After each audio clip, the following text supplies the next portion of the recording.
시청자 여러분 안녕하십니까? 헬로티비 뉴스입니다. 의정부시가 고산지구에 아이 돌봄 시설 클러스터를 조성합니다. 아이 돌봄 관련 시설을 한 공간에 집중시키는 사업으로 전국의 최초 사례입니다. 의정부시와 LH는 사업을 위한 업무 협약을 체결했는데요. 특히 협약 자리에 원희룡 국토교통부 장관도 참석해 사업에 힘을 실었습니다. 이재필 기자입니다. 아이 돌봄 시설 클러스터가 들어서는 의정부시 고산지구 내 부지입니다. 고산 공공주택지구 내 한가운데 자리하고 있습니다. 다함께 돌봄센터와 시간제 보육센터, 공동 육아 나눔터 등 현재 지역별로 운영 중인 아이돌봄 관련 시설들이 이곳 아이돌봄 시설 클러스터로 모일 계획입니다. 특히 어린이 도서관과 실내 놀이터 등 어린이 전용 문화시설도 설치해 원스톱 돌봄 서비스를 제공하는 것이 목적입니다. 의정부시와 LH는 17일 고산지구 아이돌봄 시설 클러스터 조성을 위한 업무 협약 및 간담회를 진행했습니다. 특히 협약식에는 원희룡 국토교통부 장관이 참석해 사업에 힘을 실었습니다. 의정부시는 주민들의 수요 및 선호도 조사를 진행한 후 이를 토대로 시설과 서비스 종류 등을 최종 결정할 계획이라고 밝혔습니다. 새로운 수준 높은 아이돌봄 서비스를 시작하게 됩니다. 이러한 클러스터가 앞으로는 계속 새로운 기준이 될 것인데 그 기준을 잘 운영하는 것이 바로 우리 의정부시의 큰 역할이라고 생각합니다. LH 역시 해당 시설의 조성과 운영에 협력할 뜻을 밝혔습니다. 특히 돌봄시설 클러스터 조성을 저출산 문제 해결의 한 대안으로 보고 적극적으로 나서겠다고 강조했습니다. 아이돌봄 서비스가 잘 되는 나라로 만드는 하나의 발자취가 오늘이 아닌가 생각합니다. 주부들께서 저는 부담 없이 출생 문제를 극복할 수 있는 계기가 되기를 간절히 소망해 봅니다. 원희룡 국토부 장관 역시 저출산 문제 해결을 위해서는 지역을 넘어 정부가 적극적으로 나서야 한다고 강조했습니다. 아이돌봄 시설 클러스터를 조성하는 것은 전국 최초 사례로 의정부시의 진행 상황을 보고 이를 전국적으로 확대할 뜻을 밝혔습니다. 이것은 시범 사업입니다. 앞으로 LH 그리고 의정부시에서 이 부분들을 전국에 부러운 그런 모범 사례로 만들어주면 우리 국토부랑 다른 부처들과 힘을 합해가지고 전국적으로 확산해서 고산지구 아이돌봄 시설 클러스터는 오는 2026년 3월 완공 예정입니다. 헬로티비 뉴스 이재필입니다. 고향사랑기부제가 어느덧 5개월째를 맞고 있습니다. 전국 곳곳에서는 기부 행렬까지 이어지고 있지만 지역별로 희비가 엇갈리는데요. 자세한 소식을 송효창 기자가 전해드립니다. 고향사랑 기부제가 시행된 지 어느덧 5달째. 여전히 전국 곳곳에서는 기부 행렬이 이어지고 있습니다. 심지어 단체장들까지 나서 자매도시에 기부하는 등 활발히 진행되고 있습니다. 하지만 기부액 편차는 지역별로 크게 갈렸습니다. 국회 기획재정위원회 소속 더불어민주당 양경숙 의원이 행정안전부로부터 받은 자료를 분석한 결과를 보면 올해 1월 1일 제도가 시행된 이후 3월까지 가장 많은 금액을 모금한 곳은 경북입니다. 도청을 제외한 23개 지자체에서 총 21억 968만 원을 모금했습니다. 전북은 도청과 14개 지자체 중 8곳만 내역을 공개했는데 이 금액만도 12억 원이 넘습니다. 강원도 역시 도청과 18개 지자체에서 10억 6,431만 원을 모금했습니다. 반면 실적을 비공개한 서울을 제외한 인천과 경기 등 수도권은 저조합니다. 경기도의 경우 도청을 제외한 31개 시군에서 4억 1,290만 원, 인천은 1억 원에도 미치지 못한 7,632만 원을 기록했습니다. 대전 역시 9,480만 원, 세종 2,641만 원 등 1억 원 미만이었습니다. 지역을 세부적으로 보면 전북 임실이 3억 1,476만 원, 전북 순창 2억 7,433만 원, 경북 예천 2억 3,752만 원 등 군 단위에서 모금액이 높게 나타났습니다. 전북 임실은 치즈, 순창은 장류, 예천은 캠핑장 할인권을 답례품으로 내세워 인기몰이에 성공한 것으로 풀이됩니다. 이처럼 수도권과 비수도권 외에도 대도시와 농어촌 지자체 간 격차도 컸습니다.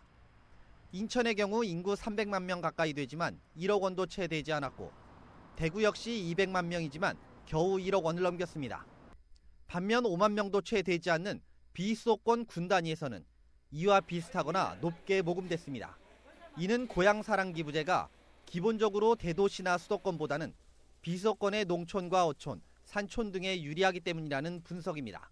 고향사랑 기부제 취지 자체가 인구 소멸 위기를 겪는 지방의 재정을 확충하고 애양심을 고취시키기 위한 제도다 보니까 아무래도 수도권, 대도시가 비수도권, 시군 단위의 소도시에 비해서 실적이 저조할 수밖에 없습니다. 이거는 수도권, 대도시는 기본적으로 한계가 있다 이렇게 볼 수가 있습니다. 또한 답례품의 질이 기부에도 일정 부분 영향을 줄 수 있다는 점을 고려하면 지자체의 재정 상황에 따라 기부금 규모의 차이를 부를 수 있다는 지적도 나오고 있습니다. 해법은 없을까? 양 의원이 국회 입법조사처에 고향사랑기부제 입법 개선 방향을 의뢰했는데 광고 매체를 통해 적극적으로 제도를 홍보하게 하고 현재 살고 있는 지역에도 기부할 수 있게 제도가 바뀌어야 한다는 의견이 제시됐습니다. 이외에도 답례품 개발은 물론 그동안 온라인 플랫폼을 통해 기금을 모집하는 형태로 여러 분야에서 도입돼 운영되고 있는 크라우드 펀딩 도입도 필요하다는 의견이 나오고 있습니다. 도입 5개월째를 맞는 고향사랑기부제. 개선점을 충분히 반영해 균형 발전에 기여할 수 있길 기대해봅니다. 헬로티비 뉴스 송유창입니다.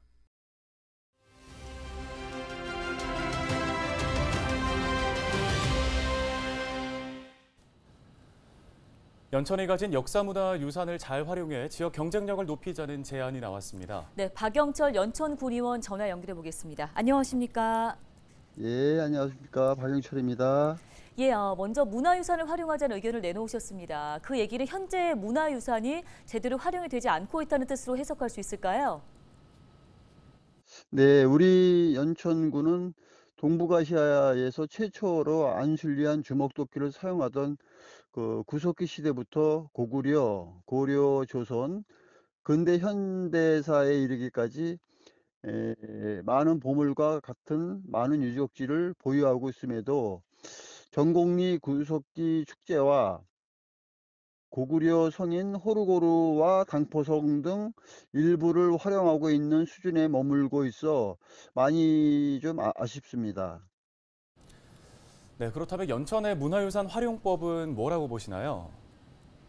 고구려 삼성인 호루고루, 당포성, 은대리성과 철갑 등 다량의 유물이 발견된 무둥리 보루군은 임진강 일대의 고구려 관방 체계에 대한 올바른 이해를 하는데 매우 중요한 자료로 평가받고 있으며 역사 문화적 가치가 충분하여 역사 교육의 장으로 활용할 필요가 있을 뿐만 아니라 관내의 여러 고구려 유적과 연계하는 역사 탐방 루트 개발과 함께 고구려성과 보루에 특화된 고구려 보루 역사박물관, 고려 종묘인 숭의전의 국립고려박물관을 건립한다면 기존에 성공적으로 정착한 전국선사박물관과 연계한 박물관 투어 프로그램도 운영할 수 있을 것으로 생각됩니다.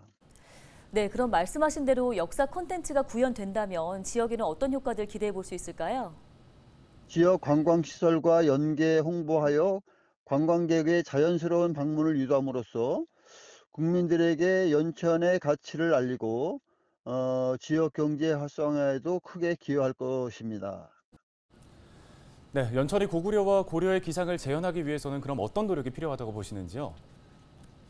네, 먼저 내고장에 대한 역사 인식 이해를 위해 고구려 고려 역사 아카데미를 설치하여 군민과 공직자에 대한 교육을 실시하여야 하겠으며 또한 고구려 삼성을 옛 병영 모습으로 재현하고 북한 개성 왕건릉에서 발굴한 왕건 동상을 북한과 협의해 재현하여 집행부와 함께 역사 관광 도시 연천을 만들어 나가는데 최선을 다하고자 합니다.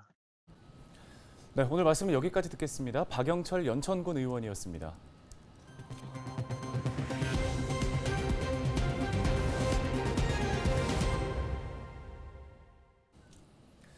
의정부 경전철의 일일 승객이 53,103명으로 역대 최다치를 기록했습니다. 기존 최다 1일 이용 승객 수는 2019년 5월 5만 2,900여 명이었는데요. 시는 수도권 통합 환승 할인 제도를 도입하면서 이용 수요가 지속적으로 증가했다고 분석했습니다. 2012년 개통 당시 의정부 경전철의 일평균 이용객은 14,900여 명에 불과했는데요. 의정부시는 경전철이 이제는 명실상부 지역의 대표 교통수단으로 자리매김했다고 말했습니다. 의정부시는 경전철 수요 증가에 따라 출근 시간대 혼잡 역사에 안전요원을 배치하는 등 안전관리 대책을 실행하고 있는데요. 6월 말부터는 혼잡 시간대 배차 간격을 기존 4분에서 3분 30초로 줄이는 방안도 검토 중입니다. LG헬로비전을 비롯한 LG U+ 임직원들이 연천군 농촌 봉사활동에 나섰습니다. 연천군 임진농협과 LG헬로비전과 LG U+ 임직원 50여 명은 17일 연천 백성리 토마토 농장을 찾았습니다. 두 개의 조로 나뉘어서 각각 토마토 순 제거와 밭 지지대 세우는 일에 동참했는데요. LG헬로비전과 LG U+는 ESG 사회 공헌 활동의 일환으로 지역사회의 맞춤형 봉사활동을 실시하고 있습니다. 김덕현 연천군수는 현장을 찾아 부족한 일손을 돕기 위해 와준 임직원들에게 감사 인사를 전했습니다. 또 현상태 임진농협조합장은 농업기술 현대화와 외국인 근로자 등으로 농가를 돕고 있지만 여전히 일손은 부족하다며 농촌에 대한 많은 사람들의 관심이 필요하다고 말했습니다.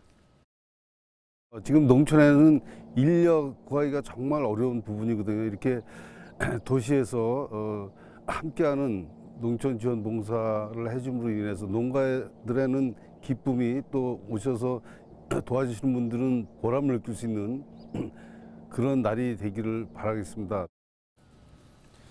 뉴스 마칩니다. 고맙습니다.